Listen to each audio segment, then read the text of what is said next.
नमस्कार दोस्तों, मैं हूं आशीष त्रिवेदी। स्वागत है आपका संकल्प के यूट्यूब चैनल पर। आप देख रहे हैं हमारा कार्यक्रम है संवाद। दोस्तों, आपने वो शेर सुना होगा कि सैर कर दुनिया के गाफिल, जिंदगानी फिर कहाँ, जिंदगी अगर कुछ रही तो नौजवानी फिर कहाँ। दुनिया में बहुत सारे लोग ऐसे होते हैं जो घूमने को प्राथमिकता देते हैं। वो घूमना कई प्रकार का होता है। एक तो होता है कि जब हम कहीं घूमने जाते हैं तो वहाँ की प्राकृतिक चीज़ों को देखते हैं, या फिर और भी बहुत सारी चीज़ें हैं जो हम देखने के लिए जाते हैं। आँखों को सुकून मिलता है, मन को शांति मिलती है। लेकिन जब कुछ लोग जाते हैं घूमने के लिए तो ये तो चीज़ें रहती ही हैं, साथ में वहाँ की जो संस्कृति है, वहाँ का जो कल्चर है, वहाँ का जो स्थापत्य है, वहाँ की जो सभ्यता है, उन चीज़ों, वह जो भौगोलिक परिवेश है, उन चीज़ों को जानते हैं, समझने की कोशिश करते हैं और अपनी बात को और लोगों तक भी पहुँचाते हैं। आज हम एक ऐसे ही यायावर व्यक्ति से बात करेंगे। आप पहले भी मिल चुके हैं, आप रामजी तिवारी, कवि, समीक्षक। कई बार हम लोग संवाद में यहाँ पर बातचीत कर चुके हैं अलग अलग विषयों पे। लेकिन जो एक बहुत ही महत्वपूर्ण बात आपके बारे में मैं बताऊँ कि हर साल कोई न कोई यात्रा जरूर करते हैं, किसी न किसी लंबी यात्रा पर निकल जाते हैं आप। तो ये आपकी खासियत है और आप तमाम यात्रा वृत्तांतों में उन लेखों के माध्यम से वहाँ के बारे में पढ़ते भी हैं, तमाम पत्र पत्रिकाओं में। आज हम बात करेंगे आपसे कि दक्षिण भारत की अभी आपने यात्रा संपन्न करके आप आए हैं। दक्षिण भारत में जब हम जाते हैं यात्रा के दौरान तो खास करके तमिलनाडु में जाते हैं, रामेश्वरम और कन्याकुमारी देखने के लिए, या फिर केरल जाते हैं वहाँ के प्राकृतिक सौंदर्य को देखने के लिए। लेकिन इस बार की यात्रा आपकी कर्नाटक की रही। तो ये जो तमिलनाडु, केरल छोड़ करके और कर्नाटक आप जाते हैं, तो उसके बारे में कुछ हम हमारे दर्शक जानना चाहेंगे। क्या खासियत है कर्नाटक की कि आपने उसको चुना, उस जगह को? हाँ, नमस्ते साथियों। दक्षिण भारत की जो सामान्य रूप से आपने सही कही कि बात की, सामान्य रूप से जब हम लोग उत्तर भारत के लोग सोचते हैं दक्षिण भारत को देखने के लिए तो पहले हम लोगों के दिमाग में वही चीज़ें आती हैं, कन्याकुमारी, रामेश्वरम, तिरुपति बालाजी और मदुरई, तिरुवनंतपुरम, ये सब चीज़ें दिमाग में आती हैं। तो संयोग से ये हुआ कि लगभग 20 सालों से मैं हर साल कमोबेश निकल जाता हूँ, एक बार, कई बार, 2 बार भी। तो तमिलनाडु और केरल में करीब 5 बार 7 बार जाना हो गया है। तो उनमें ये सब चीज़ें मैंने जो कुछ देखने लायक थी और जो मैं देख सकता था वो मैंने कोशिश की है। हालांकि बहुत सारी चीज़ें अभी भी देखने पे लगता है कि छूटी हैं। तो ये लगा कि इस बार जो है मुझे कर्नाटक जाना चाहिए। और कर्नाटक में मैं एक बार गया था पहले, मैसूर और बेंगलोर के आसपास, लेकिन उसके अलावा मैं नहीं जा पाया था। तो इस बार मैंने पूरा फोकस किया कि इस बार मैं कर्नाटक को देखूं। और कुछ जो ट्रेवल जो किताबें हैं, जो कुछ लोगों की यात्राएं हैं, जो कुछ यूट्यूब पे आजकल जो आप देखते हैं कि ट्रेवल लोग अपना ब्लॉग डालते हैं, तो उनमें मुझे बहुत आकर्षित लग रहा था कि वो वेस्टर्न घाट की बात कर रहे थे, वो वहाँ के मंदिरों के स्थापत्य की बात कर रहे थे, वो ये सब सारी चीज़ें बात कर रहे थे और वो उसमें कर्नाटक को बहुत विशेष रूप से महत्व दे रहे थे। तो मुझे लगा कि केरल और दक्षिण तमिलनाडु में हो आया हूँ और इस बार क्यों न कर्नाटक की तरफ रुख किया जाए और वेस्टर्न घाट को देखा जाए, उन मंदिरों को देखा जाए, थोड़ा उनसे परिचय किया जाए। तो इसलिए मैंने इस बार कर्नाटक, ये वेस्टर्न घाट की चर्चा बार बार आती है, बहुत सारे ब्लॉग भी उस पर है वेस्टर्न घाट के बारे में, पश्चिमी घाट में। उसकी क्या विशेषता रही है प्रमुख रूप से? देखिए, वेस्टर्न घाट जैसे हम लोग उत्तर भारत के जो लोग हैं वो जब पहाड़ों की बात आती है तो हम लोग समझते हैं कि पहाड़ मतलब हिमालय होता है। लेकिन आप दक्षिण में जब जाएंगे, भारत इतना विविध तरह का देश है कि दक्षिण में अब आप जाएंगे तो जो डेक्कन प्लेटेऊ जिसको कहा जाता है, वहाँ आप गुजरात जैसे ख़त्म होता है, आप भारत के पश्चिमी किनारे को अगर आप नक्शे में देखें तो गुजरात जहाँ से ख़त्म होता है और महाराष्ट्र जहाँ से शुरू होता है, वहाँ से लेकर केरल तक जो भारत का पश्चिमी तट है, वो एक तरह से कहिए कि समुद्र जहाँ अरब सागर आके लगता है, तो उससे पैरेलल एक जो है वो पर्वत श्रृंखला चलती है। अच्छा। और वो पर्वत श्रृंखला महाराष्ट्र और गुजरात के बॉर्डर से शुरू होती है, एक तरह से गुजरात जहाँ ख़त्म होता है वहाँ से, और वो पूरे महाराष्ट्र को, फिर गोवा को, फिर कर्नाटक को और फिर पूरे केरल को पार करती है और एकदम केरल के जो दक्षिणी हिस्सा है तिरुवनंतपुरम तक, वहाँ तक जाती है। तो वो पहाड़ी जो है वो बहुत ऊंची नहीं है, हालांकि उसमें भी 1-2 पीक ऐसी हैं जो 7,000-8,000 फीट की जिनकी ऊंचाई है, लेकिन सामान्य रूप से वो जो वेस्टर्न घाट की जो पहाड़ियाँ हैं वो 3000-4000 की फीट की ऊंचाई है उनकी। और वो क्या होता है कि आप देखिए तो एक तरफ उनके से 30-40 किलोमीटर पश्चिम की तरफ भारत का जो पश्चिमी किनारा है वो चल रहा होता है, जहाँ से अरब सागर लगता है। अच्छा। और उससे 10 किलोमीटर से लेके 50 किलोमीटर के भीतर पूरब की तरफ ये वेस्टर्न घाट की पहाड़ियाँ चलती हैं। कहीं कहीं 30 किलोमीटर 20 किलोमीटर वो चौड़ी हैं, कहीं 50 किलोमीटर तक चौड़ी हैं। तो वो कर्नाटक में वेस्टर्न घाट की जो पहाड़ियाँ हैं, आप गोवा देखेंगे तो पूरा वेस्टर्न घाट की पहाड़ियों पे ही बसा हुआ है, महाराष्ट्र बसा हुआ है।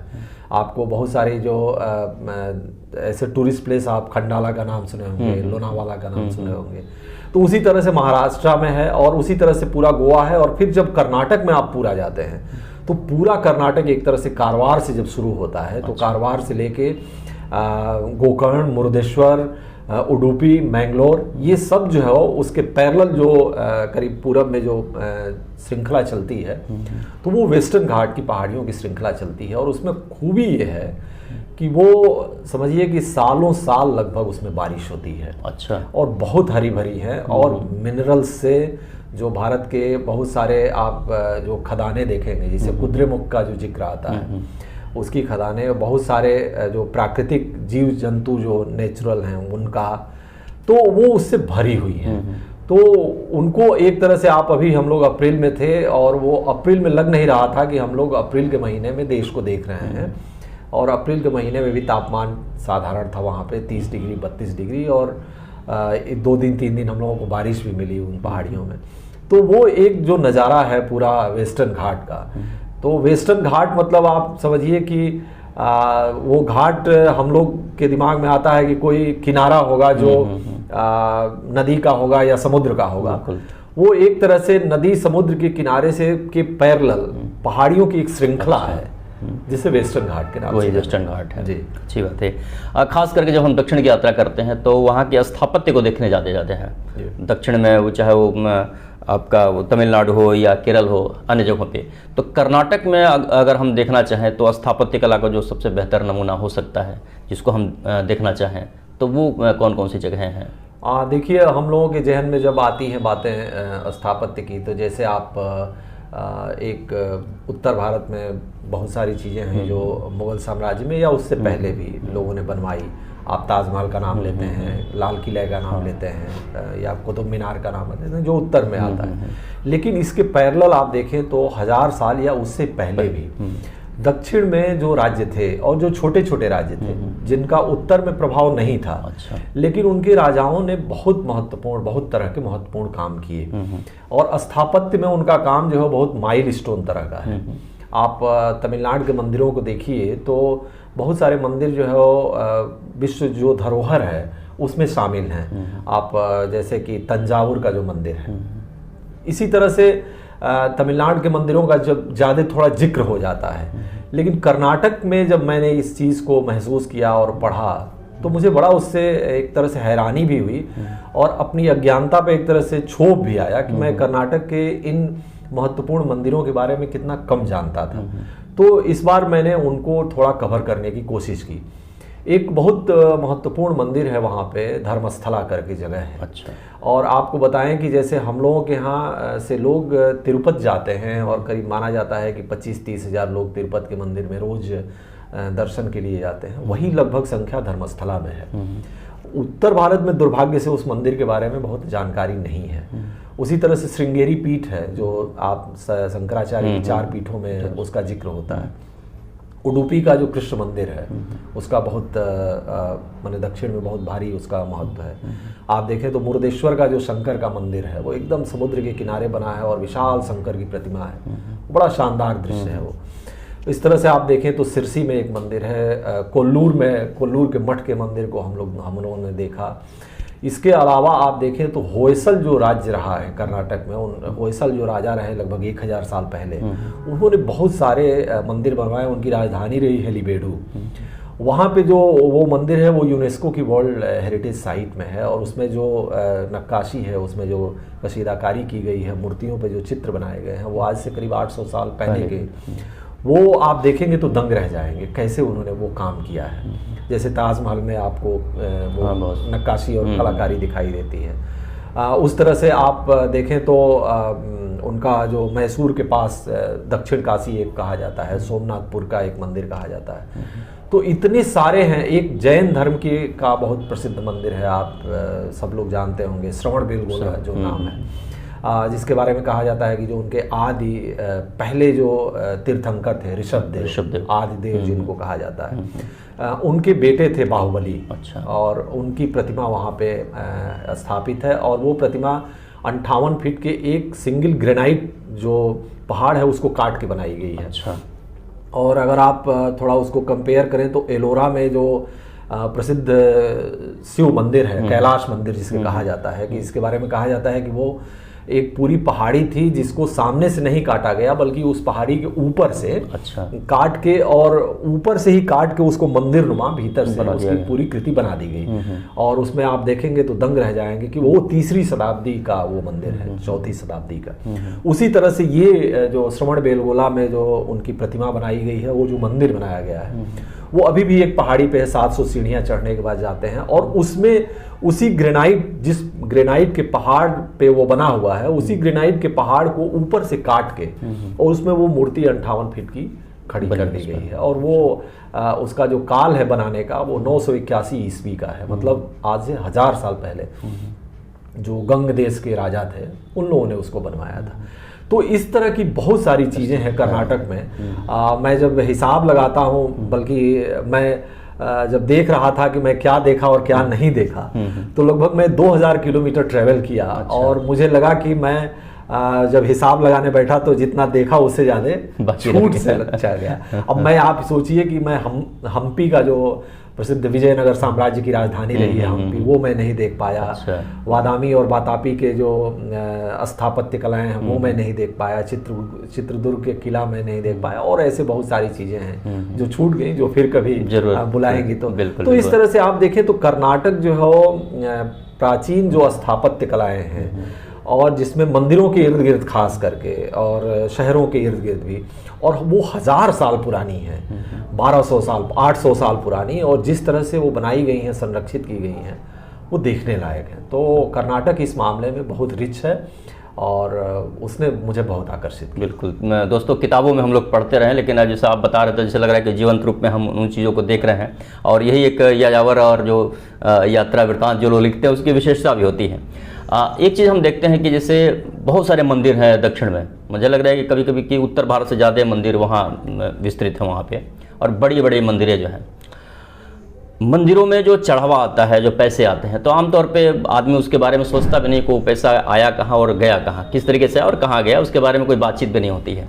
एक चीज़ हम लोग देखते हैं जो विशेष रूप से दक्षिण भारत के जो मंदिर हैं कि उनके जो ट्रस्ट हैं, उन ट्रस्ट के अधीन बहुत सारे शैक्षणिक संस्थान या फिर मेडिकल कॉलेज या इस तरह के मेडिकल की व्यवस्था लगातार हम लोग विज्ञापन में भी देखते रहते हैं कि कैंसर पीड़ितों के लिए, या फिर जैसे शंकर नेत्रालय की बात करते हैं, बहुत बड़ा जो है हम लोग सुनते आ रहे हैं उसके बारे में। तो इसकी क्या मतलब विशेषता है कि वहाँ के मंदिर किस तरीके से इस तरीके चैरिटी को इस्टेब्लिश किए हैं, और किस तरीके से समाज के हित में वो कितना काम करते हैं वो मंदिर के ट्रस्ट? देखिए, इस मामले में दक्षिण ने एक तरह से बहुत परिवर्तनकारी काम किया है, और ये एक तरह का माइल स्टोन है। अगर वो देश में हुआ होता और जगहों पे, खास करके उत्तर में हुआ होता, पूरब में हुआ होता, तो जो देश का नक्शा है वो थोड़ा दूसरा होता, जो स्थिति है वो थोड़ी दूसरी होती है। आप दक्षिण के एक मैंने मित्र मेरे हैं पांडिचेरी में, मैंने उनसे पूछा था ये बात कि आप लोगों के यहाँ जब कोई आदमी बीमार पड़ता है गंभीर रूप से, तो आप लोग कहाँ उसको ले जाते हैं? चेन्नई लेके जाते होंगे, दिल्ली लेके आते होंगे। तो उन्होंने कहा था कि दक्षिण का कोई भी राज्य, केरल हो, कर्नाटक हो, तमिलनाडु हो, या आंध्र प्रदेश हो, या पांडिचेरी हो, इवन महाराष्ट्र हो, दक्षिण का कोई भी राज्य ऐसा नहीं है जो अपने किसी व्यक्ति के बीमार होने पे वो दिल्ली की तरफ देखता है। अच्छा। अब ये आप सोचिए, हम लोग अपने से जरा तुलना करें कि आप छोटी सी कोई बीमारी होती है तो आप बलिया से बनारस देखते हैं, नहीं तो थोड़ा लखनऊ देखते हैं, और नहीं तो तुरंत जो है वो आप कहते हैं कि भाई दिल्ली चलिए। और इसका प्रभाव क्या होता है कि दिल्ली पे इतना लोड पड़ जाता है कि आप देखते हैं कि एम्स की क्या स्थिति है, और उसके बरक्स जो प्राइवेट संस्थान हैं उनमें आप देखते हैं कि एक सामान्य आदमी जा नहीं पाएगा। आप फोर्टिस में नहीं जा पाएंगे, आप मैक्स अस्पताल में नहीं जा पाएंगे, आप वेदांता में नहीं जा पाएंगे, ऐसे अस्पतालों में आप नहीं जा पाएंगे। दक्षिण ने इस मामले में एक बहुत सुंदर बैलेंस बनाया है। एक तो हर राज्य ने अपने जो निजी क्षेत्र के अस्पताल हैं उसमें एक उत्कृष्ट जो आप कहें तो जो तकनीक और व्यवस्था हो सकती है वो लेके आए हैं। और वो जो कम दामों पे एक्सेसिबिलिटी जो हो सकती है, जो एक सामान्य आदमी एक्सेस कर सकता है, उसे लेके आए। और इसमें सबसे बड़ा जो योगदान रहा है वो जो वहाँ के धार्मिक ट्रस्ट रहे हैं उनका योगदान है। अब आप देखिए तो शंकर नेत्रालय की जब आप आंख की बात होती है तो कोई भी यहाँ का भी आदमी कह देता है कि आप शंकर नेत्रालय चले जाइए। वो एम्स की बात नहीं करता है, क्योंकि जानता है कि एम्स में भले क्वालिफाइड लोग हैं लेकिन एम्स की इतनी बड़ी लाइन है और एम्स में इतनी सारी दिक्कतें हैं कि आप जो है वो दिखा नहीं पाएंगे। और शंकर नेत्रालय में जाएंगे तो आपके पास हो जाएगा वो काम, और पैसा लगभग वही जो सरकारी में लगता है, थोड़ा सा ज्यादा। इसी तरह से आप देखें तो नारायण हृदयालय है, वो बहुत बड़ा एक हार्ट का सेंटर है। आप देखें तो अमृता जो संस्था है कोच्चि में, माँ अमृतामयी है, उनका है।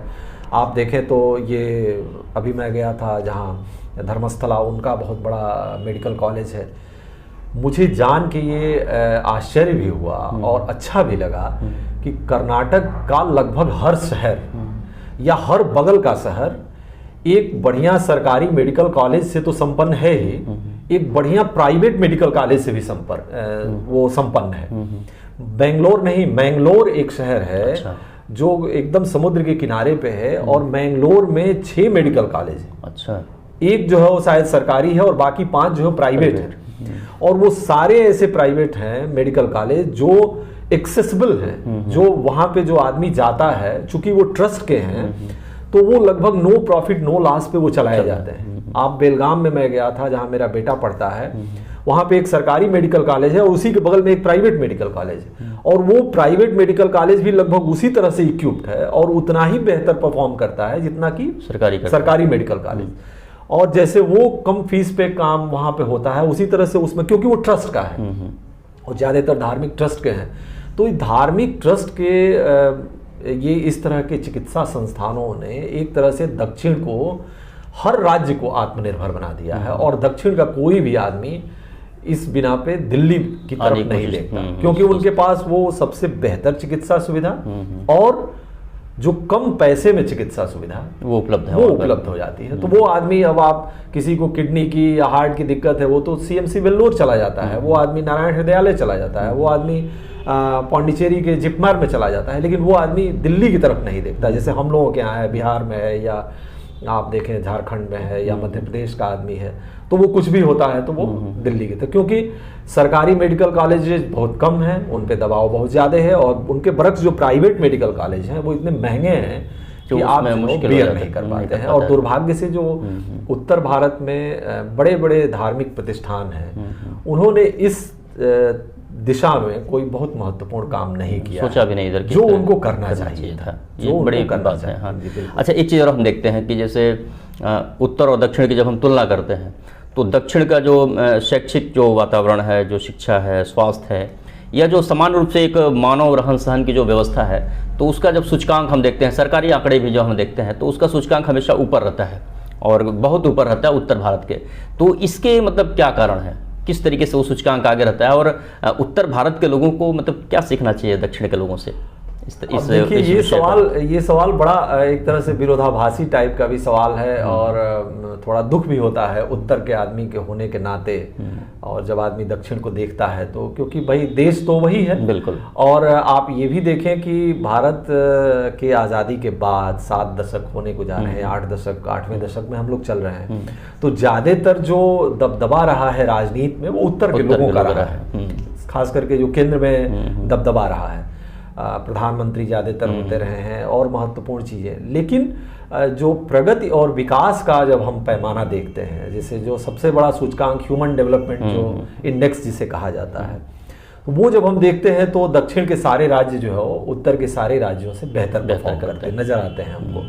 आप किसी भी सूचकांक को देखिए तो केरल ऊपर आता है। हम लोग 90 के दशक में पढ़ रहे थे कि केरल ने जो है वो साक्षरता का 100% हासिल कर लिया, और हम लोगों ने बहुत बाद में किया। तमिलनाडु की वही स्थिति है, आंध्र प्रदेश की वही स्थिति है, कर्नाटक की वही स्थिति है। तो ये एक बड़ा अजीब लगता है। इसमें हमको लगता है कि जैसे वहाँ पे एक इस तरह का खास तरह का कल्चर डेवलप हुआ। जैसे कि मैंने कहा कि मंदिर जो धार्मिक संस्थान है उन्होंने भी इसमें काम किया। जो राजनेता रहे, मैं ये तो नहीं कहूँगा कि वो लोगों ने भ्रष्टाचार नहीं किया। अभी भी एक कर्नाटक के मंत्री को इस्तीफा देना पड़ा क्योंकि वो 40% कमीशन मांग रहे थे और एक ठेकेदार की जो है वो रहस्यमयी परिस्थितियों में मृत्यु हो गई उडुपी में। मैं जब वहाँ था तो वहाँ भी भ्रष्टाचार है और बहुत तरह तरह से तमिलनाडु के भ्रष्टाचार को हम लोग जानते हैं। लेकिन इन सब चीज़ों के होने के बावजूद भी आप देखेंगे तो सड़कों के मामले में, बिजली के मामले में, शिक्षा के मामले में, स्वास्थ्य के मामले में, कानून व्यवस्था के मामले में, सामान्य प्रशासन के मामले में, पर्यावरण को थोड़ा एक्सेसिबल करने के मामले में, एयरपोर्ट के मामले में, मेडिकल कॉलेज के मामले में, वो इन सारे डेवलपमेंट, सारे मुद्दों पे उनकी जो प्रगति है वो कहीं हमसे आगे बेहतर है। वो एक राजनेता ने एक बार दक्षिण के ही एक बात कह दी थी कि भारत की प्रगति को उत्तर के राज्य जो है रोक के रखे हैं। अगर दक्षिण के राज्यों जैसा उन्होंने भी प्रगति की होती तो भारत का नक्शा जो है कुछ और होता। तो उत्तर के लोग बड़े नाराज हुए थे। लेकिन वहाँ जाने के बाद और उनको देखने के बाद ऐसा लगता है कि हम उत्तर के लोगों को काफ़ी कुछ सीखने की ज़रूरत है और उनसे कई मामलों में हम लोगों को थोड़ा दिशा लेनी चाहिए कि कैसे उन्होंने इन सब चीज़ों के होते हुए भी, वो हमारे ही देश का हिस्सा होते हुए भी कैसे उन्होंने इन सब चीज़ों पे अच्छा काम किया है, बेहतर काम किया है। लेकिन एक चीज़ इसका दूसरा पहलू भी हम देखते हैं कि जैसे मानव सूचकांकों का वहाँ पर बेहतर है। जाहिर सी बात है कि मेंटल लेवल भी काफ़ी है वहाँ पे, जो एजुकेशन सिस्टम है वो भी बेहतर है। सोचने समझने की शक्ति भी हम देखते हैं कि वहाँ के लोगों में बेहतर है इस तरीके से।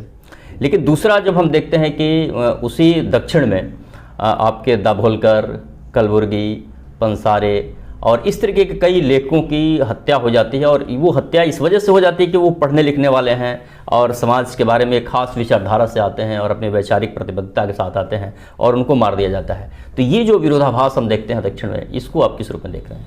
ये सचमुच एक बहुत दुखद पहलू है दक्षिण का, क्योंकि आप देखें तो भारत में जो बड़े बुद्धिजीवियों की हत्या हुई है उसमें 4 जो बड़े नाम आते हैं। तो उसमें 2 महाराष्ट्र में दाभोलकर और पानसरे की, और कलबुर्गी और गौरी लंकेश की कर्नाटक में हत्याएं हुई हैं। और इसके अलावा आप बार बार ये खबरें आती हैं कि राजनीतिक रूप से क्लैश केरल जैसे राज्यों में भी होता है। आप तमिलनाडु में डीएमके और एआईडीएमके की जो राइवलरी थी, झगड़ा था, उसको हम लोग जानते हैं। आप आंध्र प्रदेश के भी झगड़े को जानते हैं। कर्नाटक में भी इस समय आप देखेंगे कि सबसे बड़े जो कुछ 3-4 विवाद आप टेलीविजन पे जो देखते हैं कि लाउड स्पीकर लगना चाहिए कि नहीं, बुर्के को लेकर हिजाब और उसका मसला, हलाल और हराम का मसला, झटका का मसला, ये सब कर्नाटक से होता है। तो ये एक चेहरा जरूर है। और इसमें आप देखें तो राजनीति जो है वो डोमिनेंट रूप से शामिल है। और ये तो आप कहेंगे कि वो भी इसी देश का हिस्सा है और जो कुछ देश में हो रहा है उसका वहाँ भी प्रभाव है। ये सच है कि वहाँ पे इन बड़े लेखकों की हत्याएं हुई और इससे समाज के कट्टरपने का भी पता चलता है। राजनीतिक हत्याओं से भी, जो राजनीतिक क्लैश होते हैं उनसे भी पता चलता है। लेकिन ये भी सच है कि वहाँ पे इन सब चीज़ों को लेके समाज में एक तरह की जागरूकता भी है। मैं जब जा रहा था और ये घटना हुई थी, जब उडुपी में वो ठेकेदार मरा था और मंत्री पे चार्ज आया था, तो मैं अपने ड्राइवर से बात करते हुए जा रहा था मैसूर से, जब हम लोग श्रवणबेलगोला। तो वो ड्राइवर जो एक सामान्य आदमी है, जो साधारण तरह से अपने को पढ़ा लिखा भी है, वो उस सारी चीज़ों को लगभग जानता था और लगभग भिज्ञ था कि वो कैसे ये चीज़ें क्यों हो रही हैं। तो वो उस राजनीति को समझ रहा था।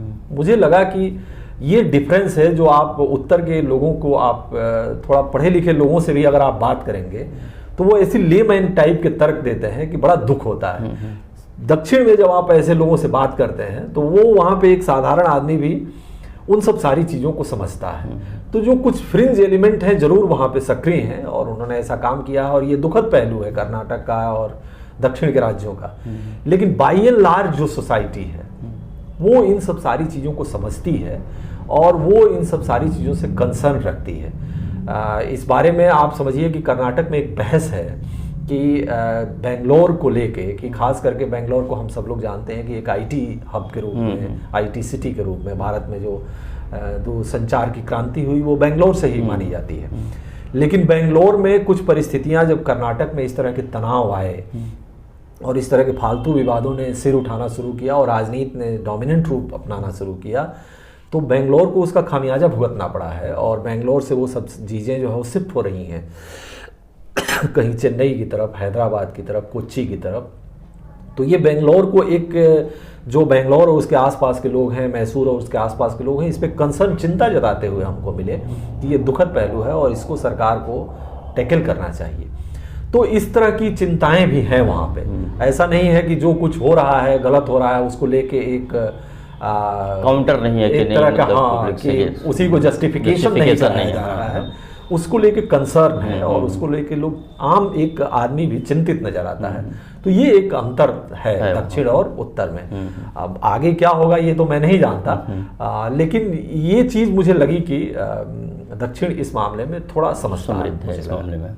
अच्छा, चलते चलते अब एक आखिरी सवाल। दक्षिण भारत की बहुत सारी यात्राएं आपने की हैं, तो जिस तरीके से आप उत्तर में देखते हैं कि हमारी जो लोक कला और लोक संस्कृति है उसके प्रति जो एक उदासीनता है हमारे यहाँ, और वहाँ की स्थितियों को आप किस रूप में देखते हैं दक्षिण में? चूँकि बहुत सारी, कई बार आपने यात्रा किया है, तो वहाँ के लोग जो है, वहाँ का फोक, तो उसको लेकर के वहाँ के लोग कितने जागरूक हैं और कितना समृद्ध है वहाँ का लोग?